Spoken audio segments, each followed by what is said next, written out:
அர்ஜுன் ஒரு நாள் கிருஷ்ணர் கிட்ட கேட்குறாங்க தட் ராமாயணத்தில் எதுக்கு இவ்வளோ கஷ்டப்பட்டு ராமசேத்துவெல்லாம் கட்டினாங்க. நான் ஒரு அம்பு விட்டால் போதும், இமீடியட்லி பிரிட்ஜ் ரெடி ஆகிடும். ஸோ வாட், நீ இப்போ பிரிட்ஜ் கிரியேட் பண்ணு அப்படின்னு கிருஷ்ணர் சொல்லவும் அவரோட ஆரோஸை விடுறாரு அண்ட் ஒரு ஹியூஜ் பிரிட்ஜ் கிரியேட் ஆயிடுது. பட் அதை டெஸ்ட் பண்ணுறதுக்காக அங்கே ஒரு பிராமணர் வராரு.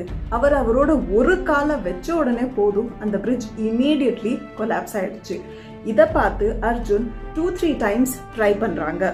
பட் ஸ்டில் அந்த பிரிட்ஜ் பில்ட் பண்ண முடியாமல் சோகமாக தலையை கீழே தொங்க போடுறாரு. அப்போதான் அந்த பிராமணர் காட்சி அழைக்கிறாரு. அவர் வேற யாரும் இல்லை, ஆஞ்சநேயர் தான்.